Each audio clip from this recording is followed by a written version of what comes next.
presence of fighting in hockey has evolved over the years, from the days when benches emptied regularly and wars on the ice threatened to tarnish the sport. Back then, the rules were, remember, a little looser.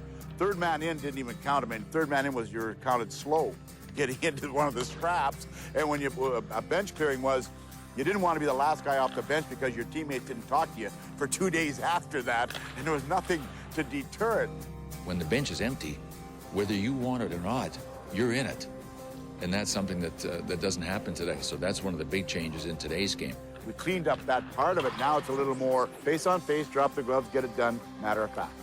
It's an honest stand-up. I'm looking at you, you're looking at me. Let's go. Let's make sure we help both of our teams, and sometimes everyone realizes that's a role to be played. You know, it's one job I wouldn't want to have is, you know, their job. They don't, get the recognition or the paycheck that they deserve, but it's the toughest job in hockey. There's also been another shift that speaks to the value of enforcers that are a part of each NHL team.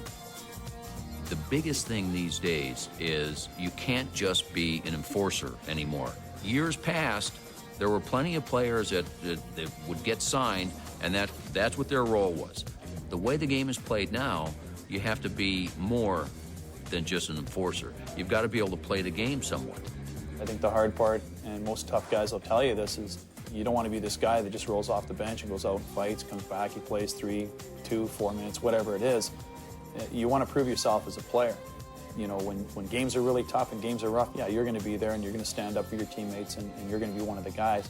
But maybe the next night the team you're playing is not so tough. And you want to be a part of that. You want to be out there then, proving that you still belong on the ice and can still play.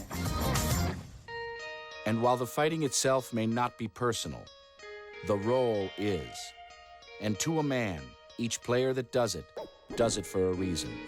There's times in my career where I didn't exactly like doing what I did, mostly when I was younger. And as you get older, you realize that you're more important than you think you are, and it's more important to be that type of player, and you have to fit into a role on a team in order for you to have success in hockey. I think that's where I started realizing that it was more important, and I took more pride in it. A couple of years ago, I would do it just to make a name for myself, I guess. Now it's more like for a purpose. You make sure they know you're there all the time. They come up and they make sure I know it's appreciated. It's not an easy job, that part of the game, but somebody's got to do it. You know, the bottom line is to win. To be successful, it's not about personal goals, it's about team goals. And sometimes that means you got to get your nose in there. Sometimes that means it's sticking up for our teammates. Sometimes it means turning a cheek or, sucking some things up. So, it's all about winning. You know, there isn't a day that goes by that I'm not thankful for where I'm at. When I first came in, I felt I could play. I was a defenseman, but I never got that opportunity. I don't sit here saying that I'd be winning a Norris Trophy. I'm just thankful I got that opportunity to stay in the NHL, to play in the NHL. And it's awesome. I love battling, I love working, and I love being around the guys and going to the rink every day. At its core, hockey is a physical sport, one that demands character and toughness in every game, on every shift.